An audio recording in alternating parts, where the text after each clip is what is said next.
Algo que me ha llamado la atención del libro es que no es ningún spoiler.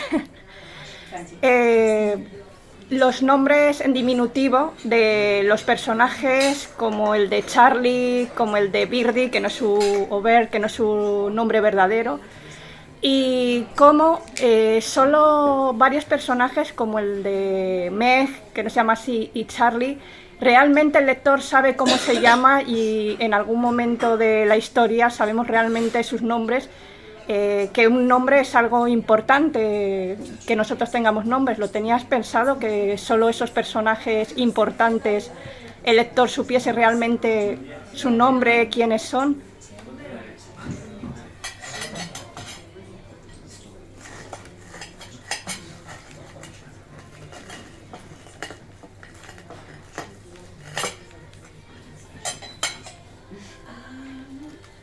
No one's ever asked me that. I think it's part of the reader getting to know the characters. If you know their formal name on their birth certificate, and then you get to know them and you build an intimacy with them by knowing their nickname and how they identify themselves. I mean, the way that, like, I'm Catherine, but I'm also Kitty. Sí. But, you know, it makes everyone a little more comfortable, I think, to know how people like to be called. Yeah.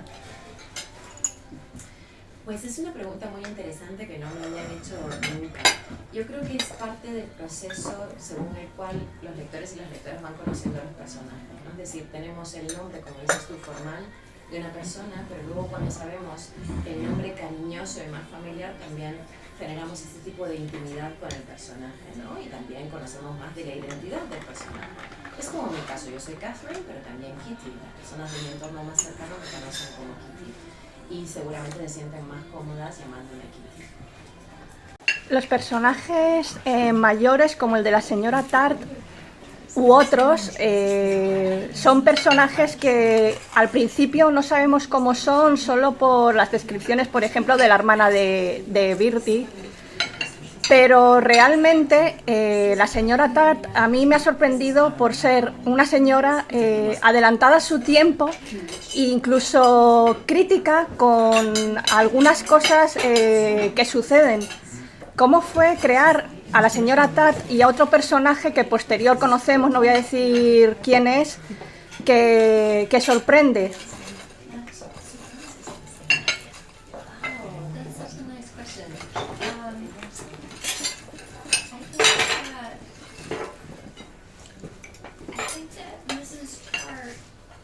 On a lot of facades for, you know, who she is. She's an older woman in the South, and I don't know, the South is full of disguises, I guess.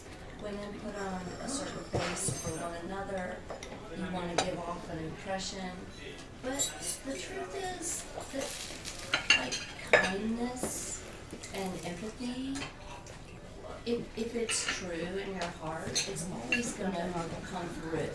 It's going to break through the facade and you know, the face that you put on. And I like to write about characters that can sort of showcase the absurdities of society in America. You know, they have to do with like religion and gender roles and race relations. And I want to write about women that can show like how absurd some of that stuff is. So when Birdie first comes to the orphanage, she sees a sign on the wall that says all God's children are welcome here. And then she goes inside the door and there's a sign on the wall that says, we do not accept coloreds, Indians, Jews, anybody with, you know, leprosy or is sick or whatever. And this list of all these people that they don't accept. And that is very indicative of the South and how the rules work. You see one thing, you say one thing, but you mean another. Thank you. Es una pregunta preciosa. Mira, yo creo que la señora Tart es una señora que tiene una fachada, ¿no? Es una mujer mayor en el sur de Estados Unidos, entonces tiene una máscara puesta de manera constante porque está muy preocupada por la impresión que da a los demás. Y esta es una característica muy del sur, de la sociedad del sur de los Estados Unidos, ¿no? Las mujeres tienen que ponerse muchas máscaras para poder también relacionarse las unas con las otras. Pero yo creo que cuando un personaje habita la bondad, la empatía, eso siempre rompe la máscara, ¿no? Y es un poco el caso que nos trae con este personaje. A mí, justamente me gusta escribir sobre personajes que muestran lo absurdo que es la sociedad estadounidense, ¿no? Por ejemplo, que echan luz sobre aspectos relacionados con la religión, con los roles de género, con las relaciones raciales. Y me gusta escribir sobre personajes femeninos que muestran todo lo absurdo de esta sociedad. Te doy un ejemplo. Birdie llega al orfanato, ve un cartel, no, que aceptamos a todas las niñas. Y luego entra dentro del orfanato y ve todas las excepciones, ¿no? No aceptan a las niñas judías, de color, con lepra, enfermas, etcétera, etcétera, ¿no? Entonces yo creo, por ejemplo, que esa es una representación muy precisa del sur de Estados Unidos en aquel momento, ¿no? De todas esas máscaras, de todas esas personas. Is it that way in Spain? ¿Es así en España también, en Madrid? Yo creo que no tanto, No tanto. Pero sí había. Sí. ¿Cómo sería si Birdie estuviese ahora, en el siglo XXI? ¿Encajaría? ¿No encajaría? I think so. More, better. Yeah. Today than back then. I think Birdie had sort of a different outlook on life. She was more open-minded, more liberal. I think they say that a writer is every character, good and bad. I hope I'm not Garnett, but I definitely feel like very close to Birdie. Pues yo creo que encajaría hoy mucho mejor que en aquel entonces, porque también es una personaje que tiene una perspectiva distinta, mucho más abierta, mucho más progresista.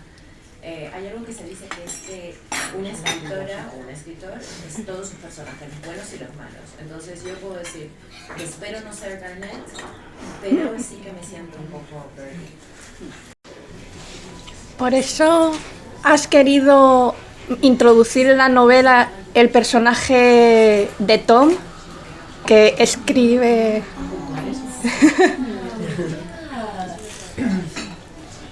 We love Tom. So sad.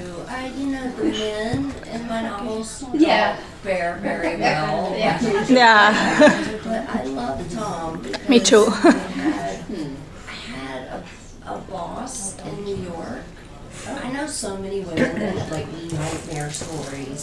You know, they're young women, they have their first job, they work for a man, and all the terrible things. But I did not have that experience. I had the most wonderful person that I worked for, and he was just so smart and tried to teach me so many things. And you know, I come from Mississippi. I was like so dumb and so naive about New York City, and I was in the magazine business. I was working for Rolling Stone and Condé Nast and National Geographic, all the magazines. And so I just wanted to put one man in the book that turns out to be, even if he is a coward, he's a redeeming character, and he has a good heart. Yeah. So thank you for asking. No one ever asked about Tom. It's so funny.